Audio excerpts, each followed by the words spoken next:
Oui, Lucia. Rodolphe, si j'ai bien compris, il y a une question qui sous-tend tous les exemples. C'est la question d'une espèce de perversion des intentions qui préside à la fabrication de l'image. C'est-à-dire qu'on peut voir plus dans l'image qu'on imagine, enfin, comme Marc le dit. Ce qui fait penser un peu à ce qui se passe dans Blow Up. J'imagine que c'est une référence. Mais cet agrandissement de la photographie dans Blow Up est aussi ce qui implique une certaine perte de netteté. Donc, j'aimerais un peu t'entendre sur ça. Il y a cette dimension-là dans le premier extrait. Après, dans les autres, ça va même au-delà de ça. Je pense que c'est une idée qui me semble assez juste. Hein. C'est que je pense qu'on ne sait pas ce que peut une image. Et ce que peut une image, elle ne le sait pas elle-même tant qu'elle ne rentre pas au contact d'une autre image. Donc la question du montage, elle est évidemment décisive et essentielle.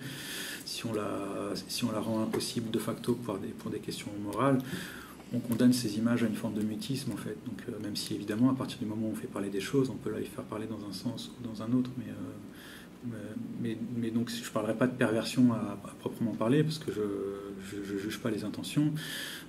En revanche, en termes d'effectivité ou de dimension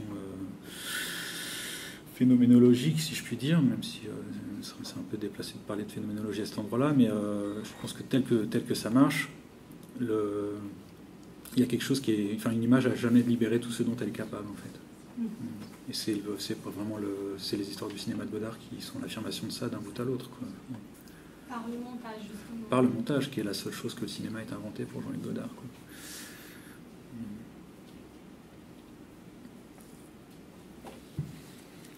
Une autre question, peut-être, pour Romain, par exemple Une question pour Romain, pour ça. À propos du travail de Jean-Marc Cervino, pourquoi est-ce que l'usage du noir et blanc est gage de neutralité? Parce que c'est pas un gage absolu de neutralité, mais c'est une recherche de neutralité plus grande, de distance, d'intervention moindre que par rapport à d'autres œuvres de Jean-Marc Cervino qui utilisent la couleur, pas toujours, mais quand même la plupart du temps, très souvent.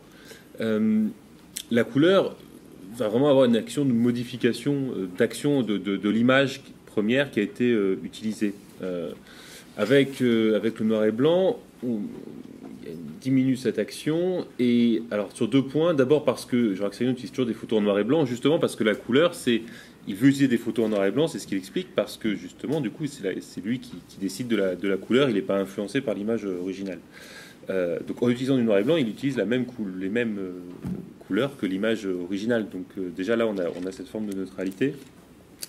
Et puis l'autre aspect, ça je ne l'ai pas développé, mais dans certaines œuvres qui étaient dans l'exposition, il ne va pas répandre la couleur de la même manière que dans les œuvres qu'il fait comme habituellement. Où c'est un geste très libre de diffusion de la couleur. Et justement, il explique qu'il y a cette liberté du geste par rapport au dessin qui est soumis à l'image. Pour des œuvres qu'il a réalisées pour l'exposition, il va utiliser une sorte de raclette pour passer la couleur, qui rappelle le procédé de l'impression, de la sérigraphie, et qui nous renvoie encore d'ailleurs à un geste mécanique, en fait. Donc d'une autre manière que, comme je l'ai mentionné, c'est cette recherche chez Anthony Véro. Daniel Pour Rodolphe, bon, une image n'a jamais fini de libérer tout ce qu'elle est capable de libérer. Bon, en fait, celui qui travaille de la forme, ou alors est-ce que c'est une question de nature même de l'archive? Parce que finalement, ce que vous dites de l'image, on peut le dire, enfin, ça peut être vrai de l'archive, et par exemple du texte. Oui. Hein, quand on prend, Borges, quand il reprend le texte de Don Quichotte dans Pierre Ménard, auteur de Don Quichotte, il fait libérer à ce texte quelque chose qu'il ne libérait pas, mais il n'y a pas production de forme dans ce cas-là, précisément. Enfin, c'est le minimum de production de forme qui peut exister. Donc, il semble qu'il y a quelque chose, je ne sais pas, c'est une question que je me pose là, il y a quelque chose qui est de l'ordre du travail sur la forme. Bon, par exemple, on le voit à travers un grossissement, un recadrage. Bon, vous l'avez montré sur des exemples cinématographiques, mais on voit des exemples en photo. Je pense au travail de Catherine Poncin, par exemple, lorsqu'elle recadre des images d'archives. Donc là, dans la forme, ça va être une image, on la grossit, on la recadre, on la monte, bon d'accord, fixe ou animée. Mais c'est aussi vrai finalement de la réception de tout objet avec la distance du temps. Donc c'est deux choses différentes. Comment vous les lisez? Comment vous articulez ces deux dimensions? Disons que j'ai une compréhension assez liminale et presque idiote de l'archive, hein, qui est tout document filmé et qui appartient au passé est une archive, quoi. Donc à partir de là, le propos est plus pertinent s'agissant de la question de l'image et de la façon dont elle est travaillée que de l'archive en tant que telle. Après, moi, ce qui m'interroge et ce qui m'intéresse, c'est pourquoi et comment est-ce que dans la pratique contemporaine, cette question de l'archive devient vraiment prépondérante et qu'est-ce qu'elle apporte de plus que ce que n'apporte pas une image. Donc il y a toute une réflexion qui n'a pas été partagée ici, mais sur la question du commencement, de l'incoation et de comment une image d'archive, c'est le témoignage de quelque chose dont le commencement a lieu et qui est restitué dans une forme de présence qui est le présent du cinéma, en fait. Et par rapport à ça, il y a formellement, ça apporte des possibilités qu'une image vidéo dont on saisit tout de suite l'extrême contemporanéité ne produira pas de la même façon, je pense. Mais le fait est que cette question, c'est vraiment celle de la production d'une forme à partir d'une image au sens de l'image, quoi. Donc,